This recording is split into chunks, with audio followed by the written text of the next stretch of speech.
అమ్మా నువ్వెన్నైనా చెప్పు, నా భార్య మీద చేయి చేసుకోవడం నేను సహించలేను. రఘు, అన్నయ్య నీ భార్య మీద చేయి చేసుకోవడం తప్పే, కానీ దానికోసం వాటాలు పంచమని చెప్పడం న్యాయం కాదురా.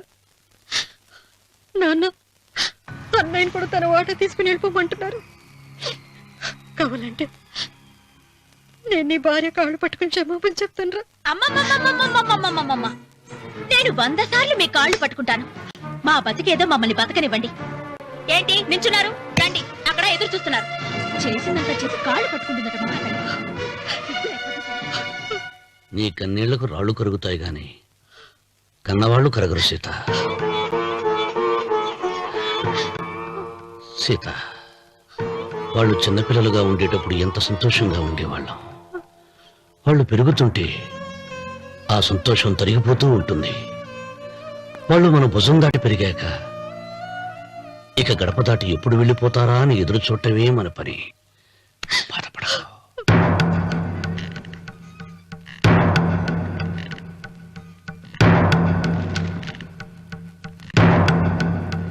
ఇదేంటి లారి గారు, ఆస్తి మాత్రమే 3 వాటాలుగా రాశారేంటి?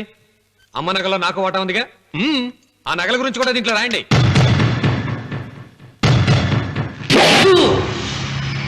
అది మీ తాత పిత్రార్జితం కాదు, నా స్వార్జితం కాదు. నా భార్య స్త్రీధనం.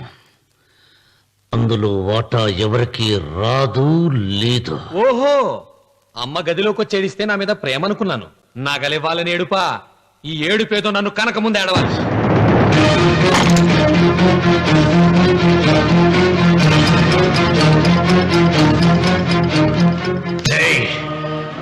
నీ అమ్మను ఎంత మాట అన్నావురా?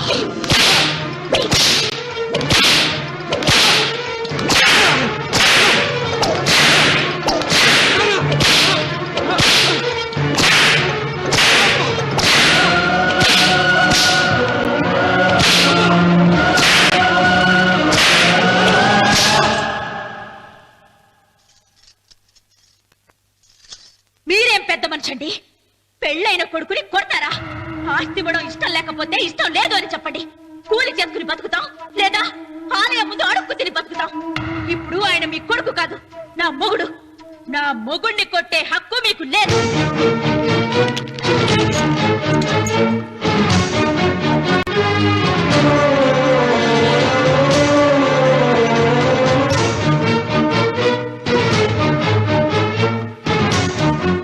రఘు, నీకు కావాల్సింది ఈ నగలేగా, తీసుకొచ్చాను, తీసుకోరా.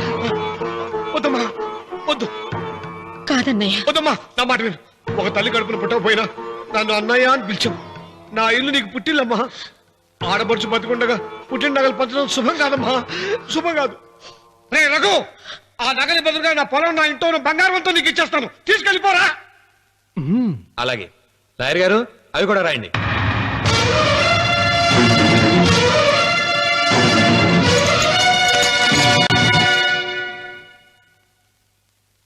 నాన్న, నాకు ఆస్తక్కర్లేదు. నేను మీతోనే ఉంటాను. మరదల్ని కొట్టే సంస్కారం ఉన్న కొడుకుని ఇంట్లో ఉంచుకునే సంస్కారం నాకు లేదు. వెళ్ళిపో.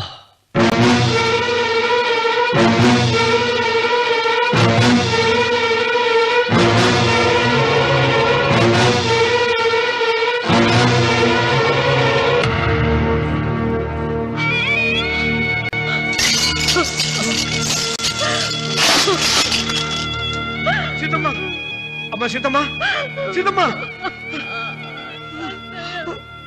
ఒరే రావుడు, నాకేదో భయంగా ఉందిరా.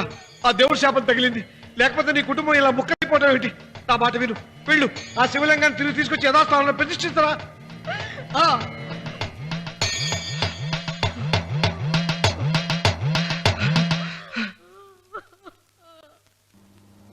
ఇదేమిట్రా రావుడు, శివలింగాన్ని తీసుకొస్తానని బయలుదేరి ఆలయం దగ్గర తీసుకొచ్చావేంటి?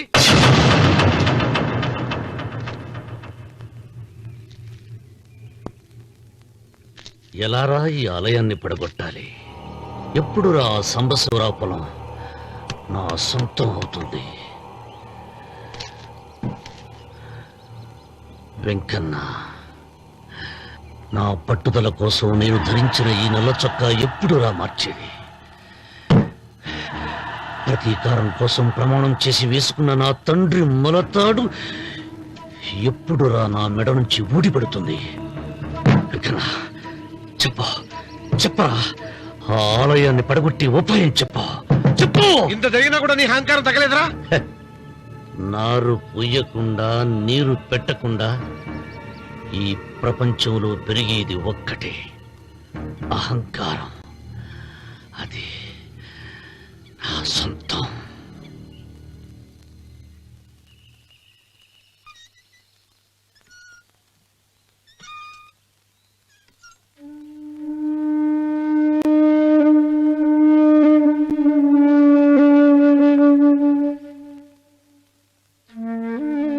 పిల్లలు వెళ్ళిపోయారు,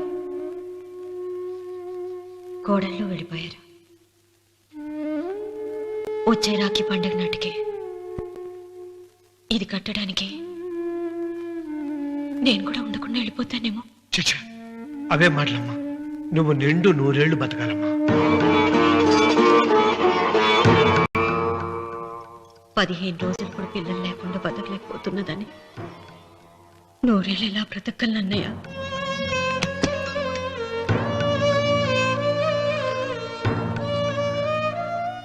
వీటి కోసమేగా మా పిల్లలు ఇద్దరిని ఇంట్లోంచి వెళ్ళగొట్టారు. నేను చనిపోయాక మా ఇద్దరు కోడలికి సమానంగా పంచిపెట్టమని చెప్పు. ఇప్పుడు ఎందుకమ్మా అదంతా? అసలే నీ ఆరోగ్యం బాగలేదు. నన్నెప్పుడు నిండు ముత్తైదుగా చూడాలనేది ఆయన కోరిక.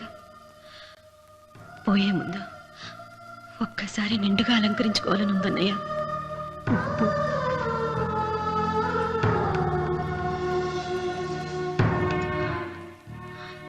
ఈ అన్నయ్య లేకపోతే నా ఈ కోరిక తీరేది కాదు. నీ చేతులతో అలంకరించన్నయ్య.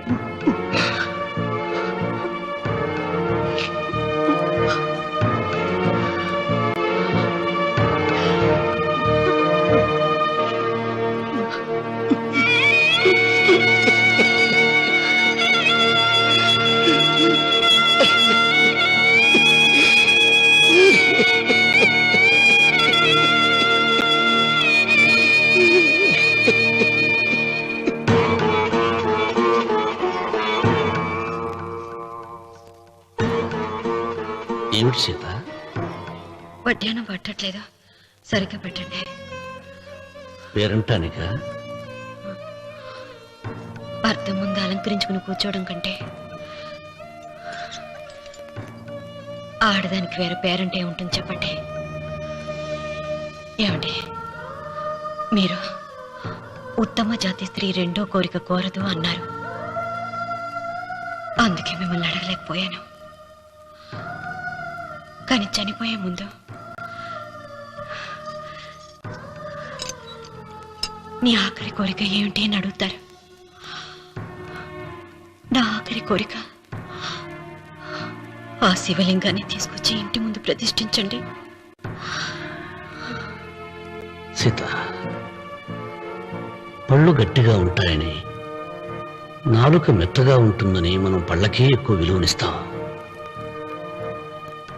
వయసు పైన పడుతుంటే ఒక్కొక్క పన్ను రాలిపోతుంది. వయసు పెరుగుతున్న కొద్దీ ఒక్కొక్క బిడ్డ దూరం అయిపోతాడు. కానీ నాలుక మాత్రం భర్తకు భార్య లాంటిది, భార్యకు భర్త లాంటిది. బ్రతికినంతకాలం తోడుగా ఉంటుంది. బిడ్డలు దూరం అయిపోయారని ఏదోదో మాట్లాడుతున్నా. సీత, నా మీద కోపం వచ్చిందా?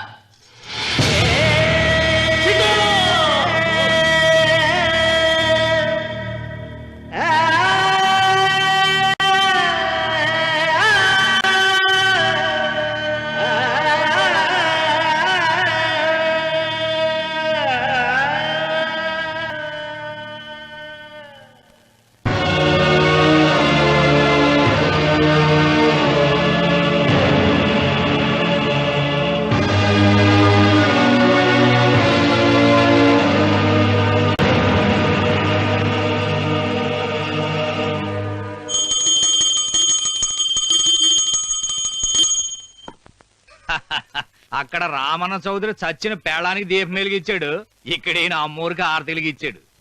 నేను ఆ రోజే చెప్తేనే అది చాలా మహిమగల శివలింగము, దాని జోలికి పోతే సర్వనాశనం అయిపోతాడని. పిల్లలేమైనారు? ఇల్లు వదిలిపోయినారు. పెండ్లాము లోకం ఏడ్చిపాయ. ఇక రామన్న చౌదరితో పాటు ఆయన వంశం కూడా గబ్బులేచిపోతా. ఒకవేళ భయపడి ఆ శివలింగం మళ్ళీ యథాస్థానంలో పెడతాడేమో. పెట్టడు. పెట్టాలని ప్రయత్నిస్తే ఎట్లా ఆపాలనో మనం చూసుకుందాం.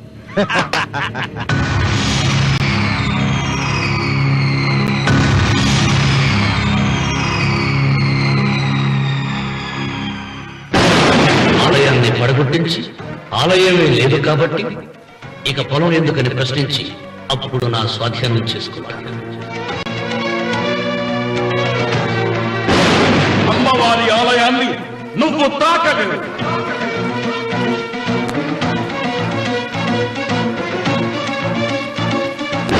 ఆ ఆలయాన్ని పడగొట్టలేదండి.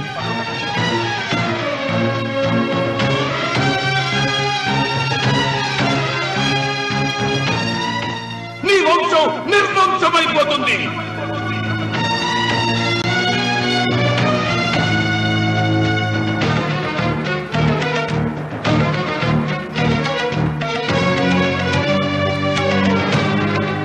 ఆ శివలింగాన్ని తీసుకొచ్చి ఇంటి ముందు ప్రతిష్ఠించండి.